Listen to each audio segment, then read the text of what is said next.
Hello दोस्तों, फिर से स्वागत है आप सभी लोगों का हमारे चैनल फर्स्ट नोटिफिकेशन में। तो दोस्तों, आज एक बात बोलना चाहता हूँ कि आप लोगों से कि आपसे जो जॉब्स नोटिफिकेशन और एग्ज़ाम रिलेटेड कुछ इंक्वायरीज़ जो रिपोर्ट होगा, जैसे कि कोई न्यूज़ आएगा तो मैं इस चैनल पे ज़रूर बताऊँगा। और वीडियोज़ जो होंगे वो 2 लैंग्वेज में मिक्सअप करके आएंगे। त्रिपुरा से जो जॉब्स की वैकेंसीज लाऊँगा वो बंगाली में होंगे, और जो ऑल ओवर इंडिया की जो जॉब्स वैकेंसी होंगे वो हिंदी में होंगे। तो दोस्तों, अगर आप लोगों को हिंदी समझने में कुछ प्रॉब्लम आता है, स्पेशली त्रिपुरा से हो तो आप बंगाली जी में जो जॉब्स की नोटिफिकेशन आएंगे त्रिपुरा के लिए, वो इसके लिए भी आप हमारे चैनल को सब्सक्राइब कर सकते हैं। ठीक है दोस्तों। तो दोस्तों, आज की जो रिक्रूटमेंट लाया हूँ वो NIFT रिक्रूटमेंट न्यूज़ से, NIFT डिपार्टमेंट से लाया हूँ, गवर्नमेंट ऑफ इंडिया से। ठीक है। तो ये जो नोटिफिकेशन है, इसमें मेंशनली किया गया है ये long term contract basic job होगा। ठीक है। लेकिन ये अगर कंपनी को नीड होता है तो आप लोगों को परमानेंट भी वो लोग रख सकते हैं आपके परफॉर्मेंस के तहत। ठीक है। तो आज की जो हम रिक्रूटमेंट लाए हैं NIFT से, वो 10th 12th एंड ग्रेजुएट से आप अप्लाई कर सकते हैं। ठीक है। यहाँ पर पोस्ट नंबर है 18, सैलरी होगा आपकी 40,000 स्टार्टिंगली। आपको ग्रेड पे भी दिया जाएगा, और लास्ट डेट होगा यहाँ पर 21 जून। ठीक है। तो पहले आप लोग अप्लाई ज़रूर कर लेना। ठीक है। तो चलिए ऑफिशियल नोटिफिकेशन के तरफ चलते हैं। तो दोस्तों, ये वो नोटिफिकेशन है national institution of fashion technology से जो जारी किया गया है, जैसे कि आप यहाँ पर देख सकते हैं, national institution of fashion technology. ठीक है दोस्तों। तो यहाँ पर डिटेल ऑफ द पोस्ट, जो पोस्ट है उसके बारे में हम कुछ डिस्कस कर रखा है, जैसे ये इस टेबल पे, जैसे कि आप लोग यहाँ पर देख सकते हैं डिटेल्स। यहाँ पर डिटेल्स है, पोस्ट है। पहला नंबर पे है स्टेनियो ग्रेड 3 लेवल 4 का होगा। यहाँ पर ग्रेड पे भी आपको दिया जाएगा, इनकी तरफ से प्रोवाइड किया जाएगा। 2400 की रुपीज़ यहाँ पर आपको ग्रेड पे दिया जाएगा CPC की तहत। ठीक है। UR के लिए यहाँ पर पोस्ट है एक, SC ST OBC WS के लिए कोई पोस्ट नहीं है, सिर्फ यहाँ पर एक ही पोस्ट है सभी लोगों के लिए। ठीक है, UR के लिए। और जो 2 नंबर पर है जो असिस्टेंट फाइनेंस एंड अकाउंट, इसका जो लेवल होगा 4 होगा। ठीक है। लेवल 7 होगा यहाँ पर, CPC यहाँ पर होगा 4। ठीक है। और इसमें भी आपको ग्रेड पे प्रोवाइड किया जाएगा, सेम टू सेम स्टेनोग्राफर की तरह ही होगा। ठीक है। और UR, इसमें भी सिर्फ UR के लिए एक पोस्ट है। और 3 नंबर पे है असिस्टेंट वार्डन फीमेल, यहाँ पर फीमेल कैंडिडेट से अप्लाई कर सकते हैं सिर्फ। CPC 4 होगा, लेवल होगा यहाँ पर 7। ठीक है। और ग्रेड पे भी आपको यहाँ पर दिया जाएगा। ठीक है। और इस पर भी आपकी सिर्फ एक ही वैकेंसी है, वो UR के लिए है। ठीक है। और जो यहाँ पर 4 नंबर पे जो पोस्ट है वो है मैकेनिक। ठीक है, मशीन मैकेनिक। ठीक है, मशीन मैकेनिक यहाँ पर एक पोस्ट है 4 नंबर पर। इस पर भी आपको ग्रेड पे प्रोवाइड किया जाएगा, सेम टू सेम 2400 रुपीज़। और इस पर सिर्फ एक ही वैकेंसी है UR के लिए। और 5 नंबर पे लाइब्रेरी असिस्टेंट, CPC यहाँ पर 2 होगा, लेवल 7 का। और यहाँ पर भी आपको ग्रेड पे किया जाएगा, ग्रेड पे आपको पे किया जाएगा, जैसे कि देख सकते हैं 5 नंबर पर ग्रेड पे किया जाएगा। यहाँ पर कम ग्रेड पे आपको पे किया जाएगा 900 रुपीज़। ठीक है, 1900 रुपीज़ आपको पे किया जाएगा यहाँ पर ग्रेड पे। ठीक है। और इसे भी सेम टू सेम सिर्फ UR के लिए एक पोस्ट है, बाकी से कोई कैटेगरी के लिए कोई भी पोस्ट नहीं है। ठीक है। और जो 6 नंबर पे है जूनियर असिस्टेंट, CPC 2 होगा, grade pay same to same. और यहाँ पर सिर्फ UR के लिए 2 पोस्ट है। ठीक है, यहाँ पर UR के लिए 2 पोस्ट है। और जो लैब असिस्टेंट है यहाँ पर भी same to same grade pay होगा, और पोस्ट है सिर्फ UR के लिए एक, बाकी सब के लिए 0। लैब असिस्टेंट यहाँ पर सेम टू सेम आपको ग्रेड पे है 1900 रुपीज़, और वैकेंसी है UR के लिए सिर्फ, बाकी कैटेगरी के लिए 0। और lab assistant same to same एक नंबर, यहाँ पर एक ही पोस्ट होगा UR के लिए। ठीक है। और grade pay same to same होगा। ठीक है। और जो ड्राइवर है, ड्राइवर का CPC 2 और same to same grade pay होगा 1900 रुपीज़। और इसमें भी सिर्फ UR के लिए एक ही पोस्ट है, बाकी सब के लिए कोई पोस्ट नहीं है। ठीक है। और जो मल्टीटास्किंग स्टाफ है वो CPC 1 होगा, ग्रेड पे होगा यहाँ पर 1800 रुपीज़। ठीक है। और UR के लिए 5 पोस्ट, और SC के लिए 1, और OBC के लिए 1। ठीक है, टोटल 7। और टोटल वैकेंसीज यहाँ पर निकाला गया है 18 पोस्ट के लिए, ठीक है। और जैसे कि एलिजिबिलिटी क्राइटेरिया आप यहाँ पर देख सकते हैं। Name of the post stenographer grade 2, आपको क्या होना चाहिए इस पर, ग्रेजुएट होना चाहिए किसी भी रिकॉग्नाइज यूनिवर्सिटी से, ठीक है, या फिर इंस्टीट्यूट से, ठीक है। और मिनिमम आपकी स्पीड यहाँ पर होनी चाहिए 80 वाट पर मिनट। ये है क्वालिफिकेशन, ठीक है। जैसे कि name of the post stenographer grade 2, और ये है एजुकेशन क्वालिफिकेशन। जैसे कि आप लोग यहाँ पर देख सकते हैं कि यहाँ पर आपको क्वालिफाई होना चाहिए ग्रेजुएट, मिनिमम स्पीड होनी चाहिए आपको 80 वाट पर मिनट, ठीक है। और मिनिमम 40 वाट पर मिनट, ठीक है। और मिनिमम 2 ईयर का आपको यहाँ पर एक्सपीरियंस हो जाए गवर्नमेंट एम्प्लॉय का, ठीक है, या फिर स्टेट गवर्नमेंट का, ठीक है। और प्रोफिशिएंसी इन कंप्यूटर ऑपरेटिंग, मैंने कंप्यूटर या आपको कंप्यूटर चलाना आपको आना चाहिए, ये मैंडेटरी है, ठीक है। ये क्वालिफिकेशन आपकी एसेंशियल क्वालिफिकेशन, ठीक है। और एज लिमिट यहाँ पर 27 ईयर्स है, ठीक है, मिनिमम। और यहाँ पर 2 ईयर्स आपको एक्सपीरियंस चाहिए, ग्रेजुएट होना चाहिए आपको, ठीक है। और गवर्नमेंट का 2 ईयर का एक्सपीरियंस, गवर्नमेंट ऑफिसर होना चाहिए, ठीक है। और जो 2 नंबर पे है जो पोस्ट है वो है असिस्टेंट फाइनेंस, ठीक है। असिस्टेंट फाइनेंस यहाँ पर आपको क्वालिफिकेशन होना चाहिए bachelor degree in commerce from recognise university, ठीक है। और यहाँ पर लिखा और है master degree in commerce from any recognise city, ठीक है सर, या फिर फाइनेंशियल अकाउंट मैटर्स से, ठीक है, इंस्टीट्यूट विथ यार experience finance and account matter, ठीक है। और आपको यहाँ पर नॉलेज होना चाहिए, working knowledge of accounting software, यहाँ पर आपको नॉलेज होना चाहिए, ठीक है। और आपकी जो एज है वो मिनिमम 27 ईयर होना चाहिए, ठीक है। मैक्सिमम इनके पोस्ट के तहत वो मैक्सिमम आपको उनकी तरफ से जाना दिया जाएगा, ठीक है। नोटिफिकेशन के नीचे भी और भी बहुत सारे क्राइटेरिया उस पर मैंशन किया जाएगा, ठीक है। और जो 3 नंबर पे जो पोस्ट है name of the post assistant warden, सिर्फ फीमेल के लिए वैकेंसी है, ठीक है, ये फीमेल के लिए सिर्फ है। जो आपको यहाँ पर क्वालिफिकेशन होना चाहिए graduate from any university, 1 year experience as a assistant warden in an educational institute under central government और स्टेट गवर्नमेंट। यहाँ आपको पहले से 1 ईयर का एक्सपीरियंस होना चाहिए गवर्नमेंट, सेंट्रल गवर्नमेंट या फिर स्टेट गवर्नमेंट की इंस्टीट्यूट में, ठीक है, असिस्टेंट वार्डन का, ठीक है। और यहाँ पर एटोनोमस बॉडीज़ या फिर एटोनोमस बॉडीज़, ठीक है। ये और जो एज लिमिट है, एज लिमिट आपको यहाँ पर 27 मिनिमम, ठीक है। और जो मैक्सिमम है एज पर नॉर्म, मैक्सिमम उनको उनकी क्राइटेरिया के हिसाब से, ठीक है। और जो अगला पोस्ट है मशीन मैकेनिक, ठीक है, मैकेनिक। यहाँ पर आपको क्वालिफिकेशन होना चाहिए recognise ITI diploma at least 1 year duration, ठीक है। आपको ITI डिप्लोमा चाहिए एटलीस्ट 1 ईयर ड्यूरेशन का, ठीक है। एज अ फाइटर और maintenance of mechanic machines with 1 year experience in repair and maintenance of cutting, sewing, finishing machines in garment industry, ठीक है। आपको यहाँ पर ITI डिप्लोमा होना चाहिए इसमें, ठीक है। और यहाँ पर है recognise certificate at least 6 month duration from ITI as a fitter recognised by government और it's equivalent with 3 year experience in repair and maintenance of cutting, sewing, finishing machines in garment industry, ठीक है। या फिर आपके पास ITI का as a fighter आपको यहाँ पर एक्सपीरियंस चाहिए 6 month का, ठीक है, सर्टिफिकेट के साथ ITI में, गवर्नमेंट की ITI सेक्टर में, ठीक है। और यहाँ पर age limit same to same 27 maximum age पर नाम।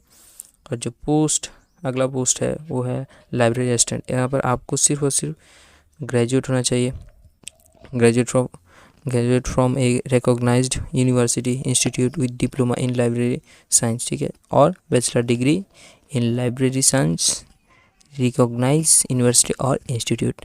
और आपको 2 नंबर पर और एक क्वालिफिकेशन चाहिए कि at least 1 year working experience in a well established library, ठीक है। और age limit same to same 27 maximum age पर नाम, ठीक है।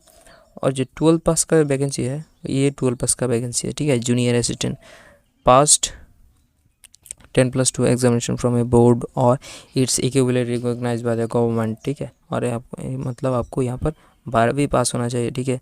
और जो 2 नंबर पे है टाइपिंग स्पीड, आपको यहाँ पर टाइपिंग स्पीड 30 वर्ड पर मिनट आपको इस इंग्लिश में होना चाहिए, या फिर 25 वर्ड पर मिनट इन हिंदी आपको यहाँ पर टाइपिंग स्पीड आना चाहिए, ठीक है।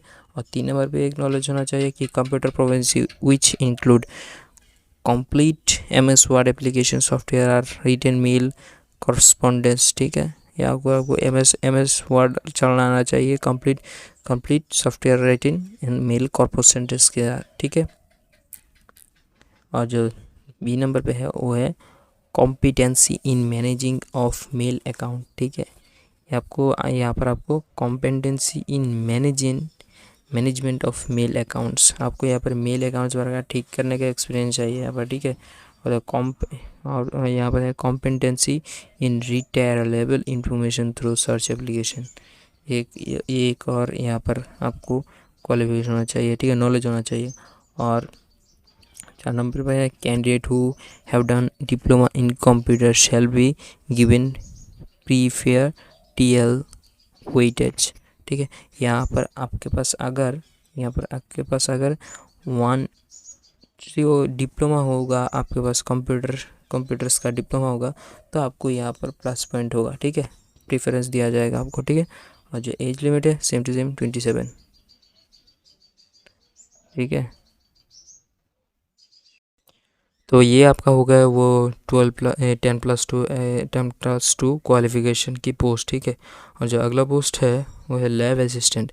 इसमें भी आपको यहाँ पर 10+2 plus diploma certificate of 3 year duration in cutting and, देखिए यहाँ पर आपको सिर्फ एक बात बता देता हूँ, 10+2 डिप्लोमा, ठीक है, 10+2 आपका डिप्लोमा होना चाहिए, या फिर certificate of 3 year duration in cutting and tailoring, आपके पास सर्टिफिकेट होना चाहिए 3 साल का, ठीक है, कटिंग एंड टेलरिंग में, ठीक है। और एक है dressing designing from any government board technician education recognise institute with 3 year of relevant experience in industry, ठीक है। और है 10th स्टैंडर्ड प्लस डिप्लोमा, मतलब आपको 10वीं पास और diploma certificate of 3 year duration from any government, आपको पास यहाँ पर डिप्लोमा सर्टिफिकेट होना चाहिए 3 ईयर का किसी भी गवर्नमेंट फैसिलिटी में, ठीक है। Board of technician education recognised institute with 5 years of experience as a swing machine operator, आपको पास ये पास जो सिलाई का काम होता है उसका अगर कोई बोर्ड ऑफ टेक्नीशियन से रिकॉग्नाइज इंस्टीट्यूट से 5 ईयर का एक्सपीरियंस है, तो आपके यहाँ पर प्रेफरेंस दिया जाएगा, या फिर यही आपकी क्वालिफिकेशन माना जाएगा, ठीक है। Operating with embroidery knowledge and skill and for swing supervisor in industry, या फिर आपको यहाँ पर स्विंग सुपरवाइज़र होना चाहिए। अगर आप रह चुके हैं सुपरवाइज़र इन स्विंग इंडस्ट्री, तो आप यहाँ पर अप्लाई कर सकते हैं, ठीक है। जैसे कि देख सकते हैं आप, फॉर FC fashion communication graduate from recognised university और institute should have 1 year certificate diploma in photography from reputed institute, ये कुछ और डिटेल्स हैं।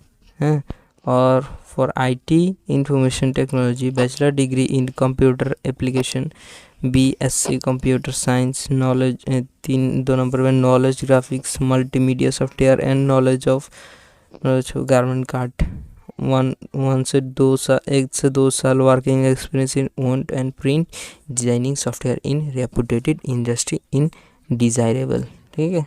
ये कुछ क्वालिफिकेशन है हमारे लैब असिस्टेंट के लिए, ठीक है। और जो नेम ऑफ द पोस्ट अगला है ड्राइवर, ठीक। जो ड्राइवर का पोस्ट है वो है 10+ के लिए। आप अगर 10वीं पास हो तो आप यहाँ पर अप्लाई कर सकते हैं, ठीक है। 10वीं पास आपको यहाँ पर होना चाहिए किसी भी रिकॉग्नाइज गवर्नमेंट बोर्ड से या फिर इक्विवेलेंट से, ठीक है। 2 नंबर पे है profession of the requested driving licence for 2 wheeler 3 wheeler light motor vehicle heavy motor vehicle, यहाँ पर आपके पास लाइसेंस होना चाहिए किसी भी 2 व्हीलर 3 व्हीलर या फिर लाइट वेट या फिर मोटर व्हीकल में, ठीक है। और जो 3 नंबर पे है, should have at least 2 year experience in driving light heavy motor में व्हीकल, ठीक है। यहाँ पर आपके पास 2 ईयर का एक्सपीरियंस होना चाहिए हैवी मोटर व्हीकल का, ठीक है, ड्राइविंग करने में, ठीक है। और जो 4 नंबर है, should be fully conversant with traffic regulation and able to read and write in Hindi and English. यहाँ पर आपके पास हिंदी एंड इंग्लिश का राइटिंग आना चाहिए, ठीक है। मतलब आपको यहाँ पर पढ़ना और लिखना भी आना चाहिए हिंदी एंड इंग्लिश में, ठीक है। कॉमनली आपको आएगा ये ज़रूर। और जो एज लिमिट है, एज लिमिट यहाँ पर 27 ईयर्स है, ठीक है। और जो अगला पोस्ट है मल्टीटास्किंग स्टाफ, ये भी 10th पास के लिए है। जैसे कि मैंने बोला था 10th पास के लिए भी यहाँ पर जॉब है, ठीक है। तो ये वो 10th पास का और एक जॉब है, ठीक है। इसमें और कोई क्वालिफिकेशन नहीं चाहिए, ठीक है। यहाँ पर सिंपली आपका एजुकेशन क्वालिफिकेशन है पास 10th class from a board और इक्विवेलेंट रिकॉग्नाइज्ड बाय गवर्नमेंट, ठीक है। यहाँ पर सिर्फ और सिर्फ आपके पास 10वीं पास का सर्टिफिकेट होना चाहिए जो बोर्ड और इक्विवेलेंट रिकॉग्नाइज से इशू किया गया है, ठीक है। और जो एज लिमिट है 27 ईयर, ठीक है। और जो एप्लीकेशन फ़ी यहाँ पर जनरल EWS और OBC के लिए 500 रुपीज़, ठीक है। और जो SC ST PWD फीमेल है यहाँ पर 0 रुपीज़, मतलब नील फॉर दोस कैंडिडेट, ठीक है, नील फॉर दोस कैंडिडेट। और जो एज रिलैक्सेशन है सभी गवर्नमेंट जॉब्स की तरह यहाँ पर भी एज रिलैक्सेशन है, ठीक है।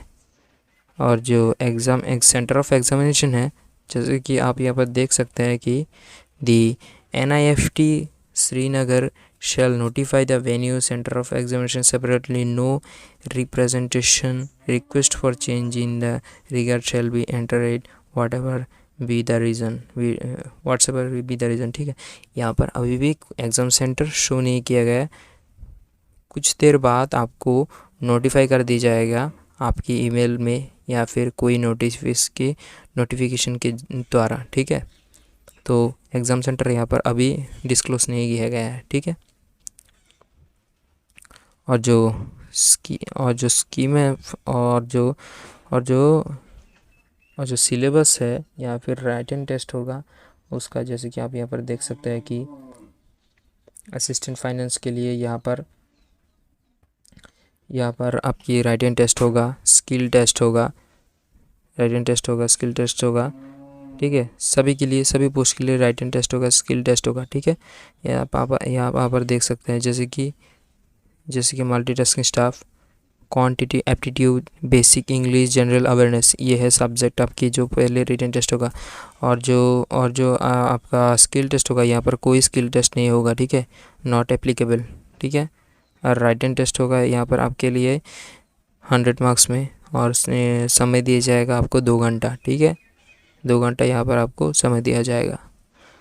इसी तरह सेम टू सेम सभी पोस्ट की यहाँ पर सिलेबस और स्किल टेस्ट किसके ऊपर बेस करके लिया जाएगा वो यहाँ पर डिस्कशन कर देखा है, ठीक है।